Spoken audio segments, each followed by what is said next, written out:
দর্শক, শুভেচ্ছা, ক্ষমতা নাকি জনতা, আপনি কোন পক্ষে? আমি কিন্তু সাধারণ মানুষের মতামত শুনতে আজকে এসেছি রাজধানীর বাংলা মোটর এলাকায়। আমি আসিফ সুমিত, একুশে টেলিভিশনের জনতার কথা অনুষ্ঠানে তুলে ধরব সাধারণ মানুষের মতামত।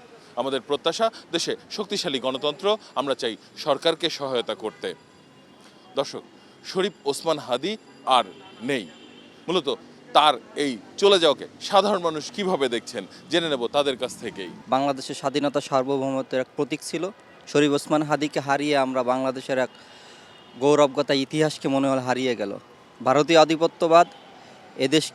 ভারতীয় আধিপত্যবাদের মাধ্যমে এদেশকে শোষণের মাধ্যমে ভারতীয় আধিপত্যবাদ এদেশে প্রতিষ্ঠা করেছিল, শরীফ ওসমান হাদী তার সমস্ত শক্তি দিয়ে, রক্ত দিয়ে সেটা প্রমাণ করেছে যে শরীফ ওসমান হাদীর মাধ্যমে এই ভারতীয় আধিপত্যবাদকে এদেশে ইস্টাবলিশমেন্ট করা যাবে না।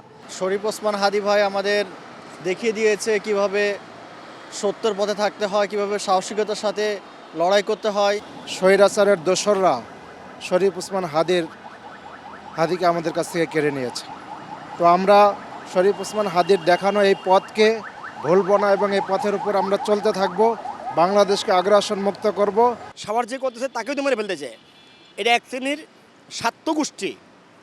স্বার্থগোষ্ঠী আমাদের দেশকে মানে ধ্বংস করে দেওয়ার জন্য, তাদের আয়াত্তা আমাদেরকে রাখার জন্য, আমরা যেন মাথা উঁচু করে দাঁড়াইতে না পারি বিশ্বের দরবারে, এই জন্য তারা এই কাজগুলো করে।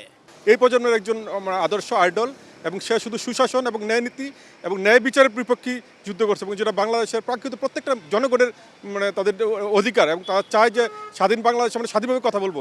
এটুকুই ছিল শরীফের প্রত্যাশা, এবং তার এই প্রত্যাশা থেকে আমরা এই প্রজন্ম ধারণ করে এবং তার স্বাধীনতাকে মানুষ এটা ধারণ করে।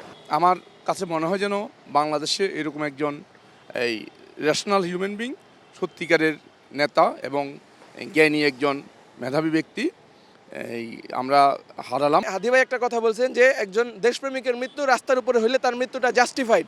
তো দেশের জন্য যদি কিছু করতে চান আটকে রাখেন না প্লিজ।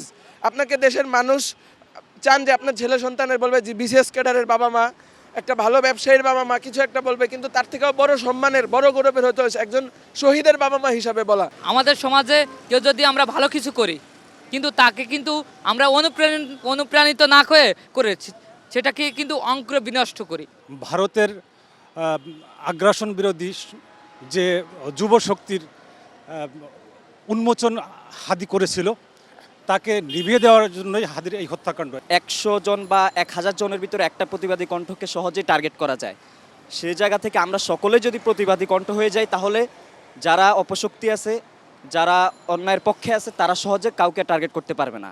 এই জন্য হাদী ভাই যেমন অন্যায়ের বিরুদ্ধে এবং অপশক্তির বিরুদ্ধে, আধিপত্যের বিরুদ্ধে ছিলেন, আমাদের সবাইকে প্রতিবাদী কণ্ঠ হয়ে উঠতে হবে এবং ভবিষ্যতে লড়াই করার জন্য সকল যে সেক্টর আছে সব কিছুর মধ্যে আমাদেরকে সেই যোগ্যতা অর্জন করে আমাদেরকে ভবিষ্যতের জন্য লড়াই করতে হবে। উনি মৃত্যুবরণ করেছেন, আমরা আল্লাহর কাছে দোয়া করি আল্লাহ তাআলা যেন ওনাকে জান্নাত নসিব করুক। তার মধ্যে এত সাহসী এবং সত্য কথা এভাবে মিডিয়ার সামনে বলার সাহস কারো নাই তার মতো।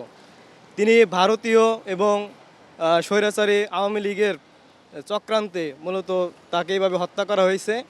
তার এইরকম মৃত্যু আমরা কোনোভাবেই মেনে নিতে পারছি না। তার বিদায়ে আমাদের প্রকৃতিও আজকে কিন্তু এক করুণ এক প্রকৃতি ধারণ করেছে।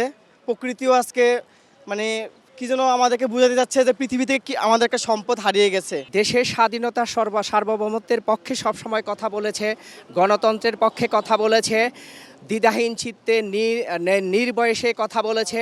এই জন্য সে একটি মহলের টার্গেটে পরিণত হয়েছিল। সেই প্রেক্ষিতে তাকে টার্গেট করে পরিকল্পিতভাবে তাকে শহীদ করা হয়েছে। উনি যেভাবে চাইছে আল্লাহ তাআলা, আমার মনে হয় ওনার মৃত্যুটা আল্লাহ তাআলা ওইভাবেই নিয়ে গেছে। তো সুতরাং এখান থেকে আমাদের একটা জিনিস শেখা উচিত, এই দেশের বিরুদ্ধে বা এই দেশের যারা স্বৈরাচার হবে বা এই দেশের স্বাধীন দেশকে যারা অস্বাধীনতারভাবে দেখবে, তাদের বিরুদ্ধে আমাদের সবাইকে এক একটা হাদী হয়ে জন্মগ্রহণ করতে হবে। ধন্যবাদ আপনাকে। দর্শক, আপনারা শুনছিলেন সাধারণ মানুষের প্রতিক্রিয়া। সাধারণ মানুষ কিন্তু তাদের ভাবনাগুলো অসাধারণ, তাদের চিন্তা অনেক সূক্ষ্ম ও গভীর। দর্শক, জনতার কথা দেখতে প্রতি শনি, রবি, মঙ্গল এবং বুধবার চোখ রাখুন একুশে টেলিভিশনে। সঙ্গে থাকবো আমি আসিফ সুমিত।